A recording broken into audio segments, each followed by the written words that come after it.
Hello students, a very good morning to all of you and welcome again in history classes. Students, आशा करती हूँ आप घर पे safe हैं, सुरक्षित हैं और आपकी जो पढ़ाई है वो कंटिन्यूअसली कर रही हैं। और क्लास 12 हिस्ट्री की जब हम बात करें तो हमारा ऑलमोस्ट सारा का सारा सिलेबस है जो कंप्लीट हो चुका है, रिवीजन हो चुका है। उसके बाद हम डिस्कस करेंगे आज कुछ मोस्ट इंपोर्टेंट पॉइंट्स हमारे फर्स्ट चैप्टर से, and chapter is bricks, beads and bones, यानी कि मन के ईंटें, मन के और अस्थियां। और ये चैप्टर हमारा किसके ऊपर बेस्ड है? हमारा जो चैप्टर है वो हड़प्पा सिविलाइजेशन के ऊपर बेस्ड है, जो कि हड़प्पा सिविलाइजेशन की जब हम बात करें तो हमारे इंडिया की सबसे कह सकते हैं कि एक बहुत बड़ी सिविलाइजेशन थी ये, जिसकी सबसे फर्स्ट साइट खोजी गई थी 1921 में हड़प्पा, और इन्वेंशन किया था दयाराम साहनी ने। दूसरी साइट थी जो सबसे बड़ी साइट थी इसकी, Mohenjodaro, and that is invented by RD. Banerjee. तो ये दोनों साइट जब हमें मिली तो उसके बाद धीरे धीरे कह सकते हैं कि बहुत सारी साइट्स का पता चलता गया, और आज हमारे सामने एक बहुत बड़ी सिविलाइजेशन कह सकते हैं, जो सभ्यता है वो आज हम रीड कर पा रहे हैं। तो सबसे पहले डिस्कस करते हैं हड़प्पा सिविलाइजेशन के बारे में कि हड़प्पा सिविलाइजेशन का जो टाइम पीरियड था वो जब इसकी साइट्स खोजी गई तो वो टाइम पीरियड कौन कौन सा था? 2600 से लेके 1900 BC तक का, यानी कि 2600 से लेके 1900 BC तक का टाइम पीरियड था जब ये जो सभ्यता थी स्टार्ट हुई, फली फूली, या फिर कह सकते हैं विकसित चरण में आई थी, या विकसित स्टेज जो थी वो आई थी। हड़प्पा सिविलाइजेशन की बात करें तो सबसे पहले इसका नाम हड़प्पा सिविलाइजेशन क्यों रखा गया कि जो हमारे कह सकते हैं हिस्टोरियन थे, उन्होंने जब इनकी साइट्स इन्वेंशन की तो उसका नाम हड़प्पा सिविलाइजेशन क्यों रखा था? सबसे फर्स्ट ऑफ ऑल क्योंकि जो पहली साइट इसकी इन्वेंशन हुई थी, जो सबसे पहली साइट इसकी खोजी गई थी वो कौन सी थी? हड़प्पा। हड़प्पा और मोहनजोदाड़ो की अगर हम बात करें तो दोनों ही साइट आज यहाँ पर जो प्रेजेंट लोकेशन है वो कहाँ पे चली गई थी? जो पार्टीशन हुआ था इंडिया का तो पाकिस्तान के साइड में। तो सबसे पहले हड़प्पा जब साइट इसकी इन्वेंटेड हुई तो उसके बाद ही नाम दे दिया गया इसको हड़प्पा सिविलाइजेशन। अब दूसरे नाम और देखते हैं इसके कि और भी नाम दिए जाते हैं इसको इंडस वैली सिविलाइजेशन, या फिर दूसरा एक और कह सकते हैं इसको ब्रॉन्ज एज सिविलाइजेशन, या तो इसको कह सकते हैं। अब इंडस वैली जो सिविलाइजेशन है वो क्यों कहा जाता है? क्योंकि जो ये सभ्यता थी, ये पूरी की पूरी सिविलाइजेशन थी जो इंडस वैली है, यानी कि सिंधु जो नदी थी उसके आसपास वाले एरियाज में विकसित हुई थी, इसलिए इसको हड़प्पा सिविलाइजेशन भी बोल दिया जाता है, सिंधु घाटी की सभ्यता भी बोल दिया जाता है, और इसको बोल दिया जाता है ताम्रयुगीन कह सकते हैं सभ्यता भी, क्योंकि तांबे का जो यूज था, तांबे का जो प्रयोग था इस सभ्यता में सबसे ज्यादा हो रहा था, इसलिए इसको ब्रॉन्ज एज सिविलाइजेशन भी नाम दे दिया जाता है।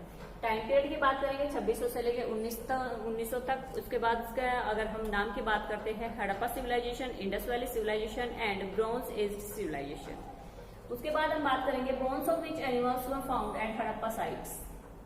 कौन कौन सी बोन्स थी जिनसे हमें पता चलता है कि हड़प्पा सिविलाइजेशन के जो लोग थे वो कौन कौन से एनिमल्स यहाँ पर, यानी कि कैटल रियरिंग का जो काम था वो कौन कौन से एनिमल्स को पालते थे। तो इसमें जो बोन्स मिली है उनमें कैटल्स में sheep, goat, buffalo and pig, ये सारी की सारी जो बोन्स है एनिमल्स की वो हमें फाइंड आउट हुई है, जिससे हमें ये पता चलता है कि इस सिविलाइजेशन के जो लोग थे वो कैटल रियरिंग भी करते थे। अब आगे बात करेंगे two cities which were first to be found in Indus civilisation. सबसे पहले दोनों साइटों के बारे में मैंने आपको बताया कि दोनों ही साइटें कौन कौन सी थी, जिसके कारण जो कहां पर मिली थी? इंडस वैली सिविलाइजेशन के आसपास, यानी कि सिंधु नदी के आसपास मिलने वाली, जो प्रेजेंट टाइम में पाकिस्तान में है, जिनकी प्रेजेंट लोकेशन हम देखते हैं। तो सबसे पहले हड़प्पा 1921 में दयाराम साहनी के द्वारा इन्वेंटेड की गई, and that is 1922 invented by RD. Banerjee. Dayaram Sahni 1921 में हड़प्पा सिविलाइजेशन की पहली साइट खोजी गई। 1922 में आर.डी. बैनर्जी के द्वारा जो सिविलाइजेशन थी वो मोहनजोदाड़ो वो खोजी गई। प्रेजेंट लोकेशन की बात करेंगे तो प्रेजेंट लोकेशन इनकी कहां पर है? पाकिस्तान में है। उसके बाद बात करेंगे कॉपर और गोल्ड, दोनों के ही हमें एविडेंस यहाँ से मिले हैं। तो कॉपर और गोल्ड की अगर हम बात करें तो जो हड़प्पा सिविलाइजेशन के लोग थे वो कॉपर और गोल्ड कहाँ से लेकर आते थे?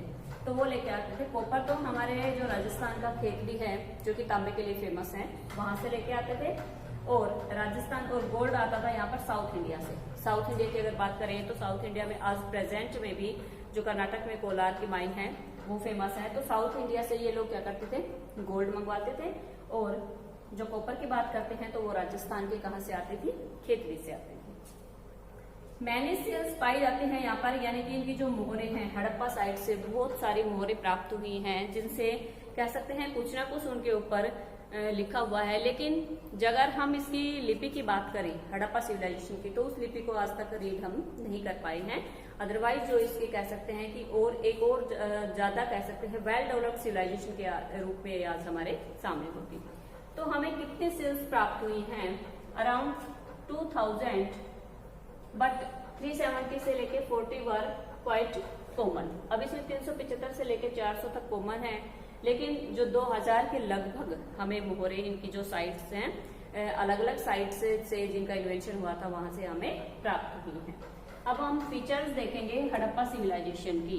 हड़प्पा सिविलाइजेशन की फीचर्स के बारे में अगर हम बात करें कि सिटीज के बारे में, शहरों के बारे में, तो आज का जो हमारा प्रेजेंट का कह सकते हैं कि आर्किटेक्चर है वो कहीं ना कहीं मेल खाता था किससे, हड़प्पा सिविलाइजेशन है। या ये कह सकते हैं कि हमारा आर्किटेक्चर का आज का जो टाइम पीरियड है वो कहीं ना कहीं कनेक्ट माना जाता है हड़प्पा सिविलाइजेशन से।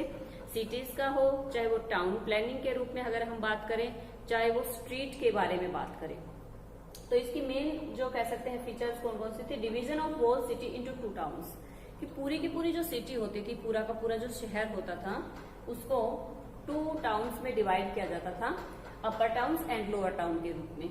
उसके बाद ब्रिक्स का यूज किया जाता था, सेम साइज और स्टैंडर्डाइज रेशियो। देखो जब ब्रिक्स की बात की जाती है, ईंटों की बात की जाती है, तो जो ईंटें थी वो सेम साइज की भी मिली हुई हैं और स्टैंडर्डाइज रेशियोज एक समानुपात में भी हमें वो मिली हुई हैं।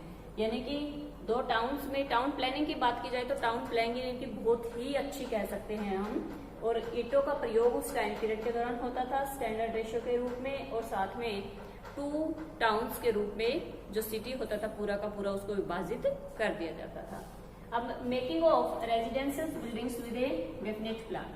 अब जो भी कह सकते हैं रहने के लिए जो बिल्डिंग्स वगैरह बनाई जाती थी वो क्या होती थी, एक डेफिनेट एक निश्चित एक प्लानिंग के तहत बनाई जाती थी, एक आर्किटेक्चर के रूप में बनाई जाती थी। तो इस प्रकार से हम कह सकते हैं कि जो हड़प्पा सिविलाइजेशन की टाउन प्लानिंग थी वो बहुत ही अच्छी थी।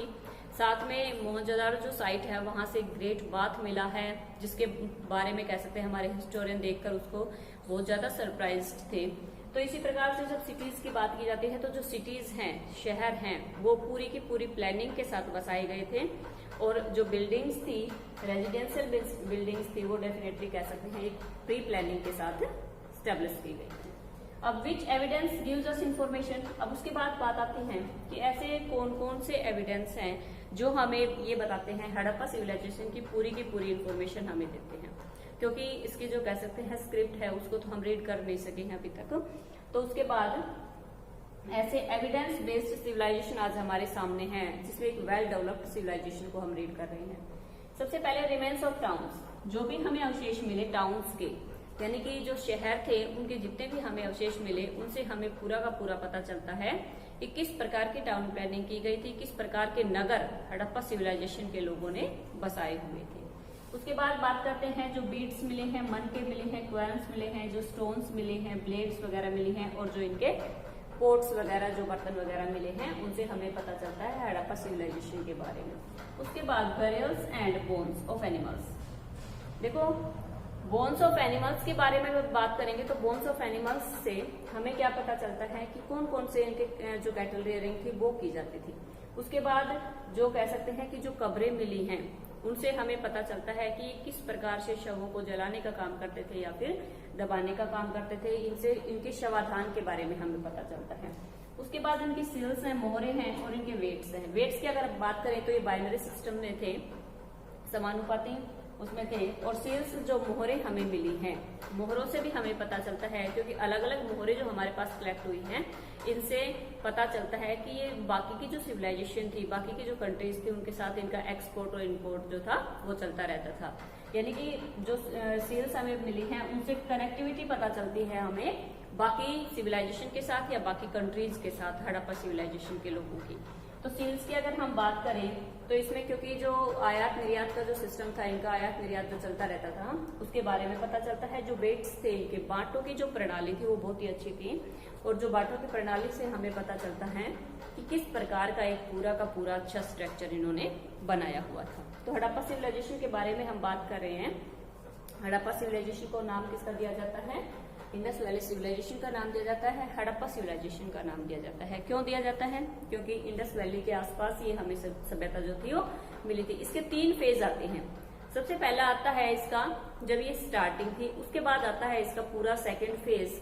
उस टाइम पीरियड के दौरान ये वेल डेवलप्ड सिचुएशन में थी, और उसके बाद इसका जो डिक्लाइन पीरियड था, लास्ट स्टेज, वो स्टार्ट हो जाता है।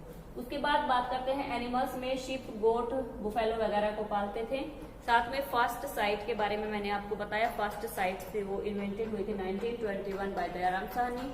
Second site, most important sites के बारे में हम बात कर रहे हैं, दोनों ही प्रेजेंट में आज पाकिस्तान में है, 1922 आरडी बैनर्जी के द्वारा। इसके अलावा बहुत सारी साइट्स हैं इसकी, जैसे बनावली हो गई, लोथल हो गया, कालीबंगा हो गया। यहाँ से अलग अलग एविडेंस हमें मिले हैं, और जिनके बारे में हम रीड करके हमें पता चलता है कि कोई ना कोई ऐसा एविडेंस इन साइट से हमें पता चलता है, जिससे एक नए, कह सकते हैं कि एक नई हिस्ट्री का पता चलता है हड़प्पा सिविलाइजेशन के बारे में।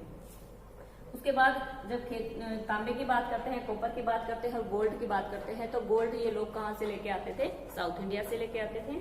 और जो कॉपर की बात करते हैं तो वो राजस्थान के खेतड़ी से। दोनों ही आज भी प्रेजेंट टाइम में भी फेमस है अपने दोनों चीजों के लिए, गोल्ड के लिए भी और कॉपर के लिए भी। अब उसके बाद जो इनका कह सकते हैं टाउन प्लानिंग थी, बहुत ही वेल डेवलप्ड थी। मोहनजोदाड़ो से ग्रेट बात के बारे में हमने रीड किया था कि एक बहुत विशाल जो स्नानागार था, मिला था, साथ में जो गोदाम वगैरह थे वो भी यहाँ से प्राप्त होते हैं। इन सारी चीजों से क्या पता चलता है कि ये लोग हर एक, कह सकते हैं हर एक फील्ड में आगे रहने वाले लोग थे, और एक एक फील्ड में किसी भी काम को एक, कह सकते हैं एक बहुत ही प्लानिंग के साथ करने वाले थे।